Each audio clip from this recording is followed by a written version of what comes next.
Alright, war has ended in Europe, but things are changing.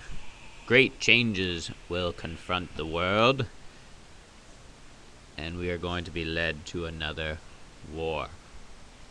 So what changes are coming? Well, they are great. After World War I, we see 4 empires that collapse. We see international organizations established. There's new identities for people, new identities for countries, and the world is changing dramatically, and it is hard to keep up with things. One of the biggest changes, well, it happens to Germany. Germany being the instigator, or at least under the eyes of the world, after World War I, they bear the brunt of the pain for the world. They are blamed for World War I, and because of this, the world punishes them. Namely, the country is under a blockade. And firstly, Germany is required to pay back damages caused in World War I. However, Germany, since they are blockaded, literally there are ships preventing German ships from leaving. It is virtually impossible for the German economy to pay back this money that the world wants them to. Additionally, blockade causes a lot of problems, and one of the biggest things it causes is a famine. It's estimated that almost more than 500,000 citizens in Germany after the war die. People even could go up to 750,000 people die in Germany. So the German people are not only trying to recover from this war, but they're being further punished and further deaths are occurring. And it doesn't help that the Treaty of Versailles, which is signed after the war, doesn't do any good for Germany as well when it comes to their land.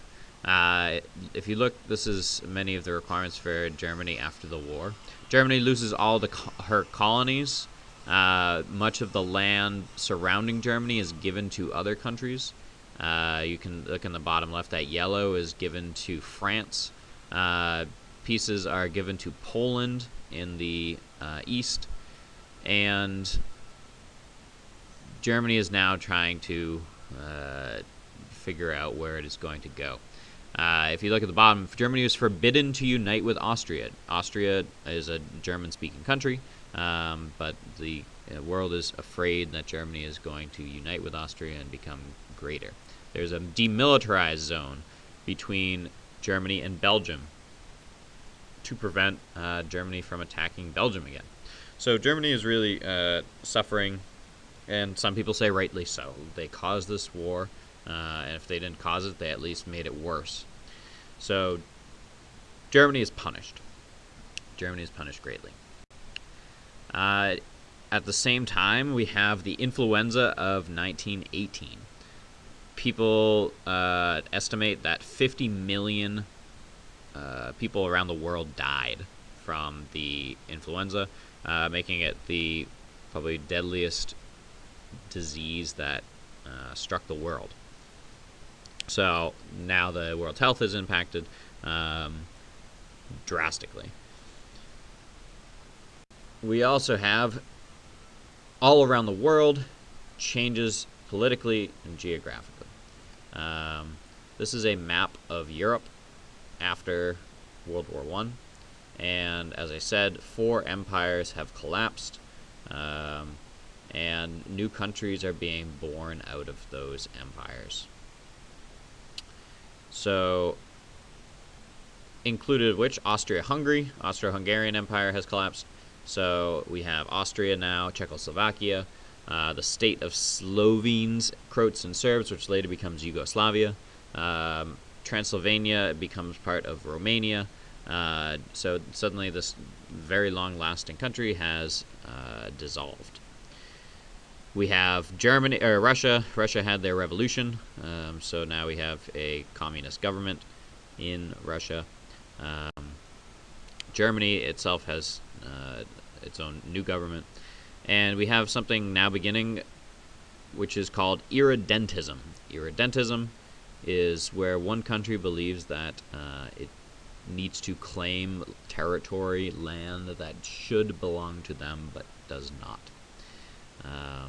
And this idea that there's land out there that should be yours is coming out of World War I. You have so much land being divided up.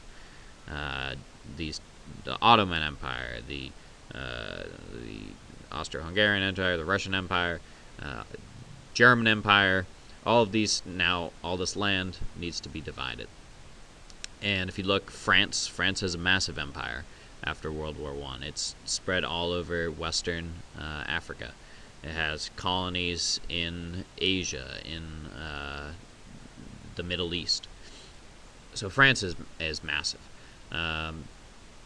Some people that are mad about this are the Italians. The Italians claimed a great deal of land, especially in Africa, and this land is not given to them after the war.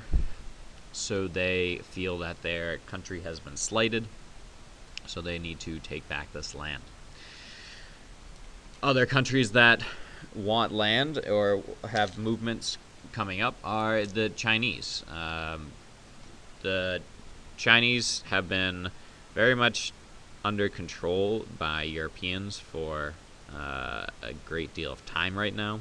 So there starts becoming nationalist movements that are arising in China to try to get out from under, namely, the British control.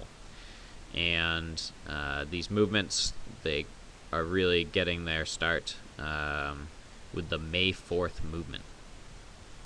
And it's very much pushing for China to really control itself. Also in Asia, we have Japan. Japan, after the war, since it had sided with Germany, or sided with Great Britain, Japan is given territory in China, this red territory right here. Germany had controlled this territory in China, but now Japan wishes to expand. Japan's a small island when it comes down to it, so they want to expand to more and more territory. So we have all of this going on in the world. Germany is being punished. They get their land taken away. Territories are breaking up. Empires are breaking up. And people around the world are angry of what's been taken, or they want more.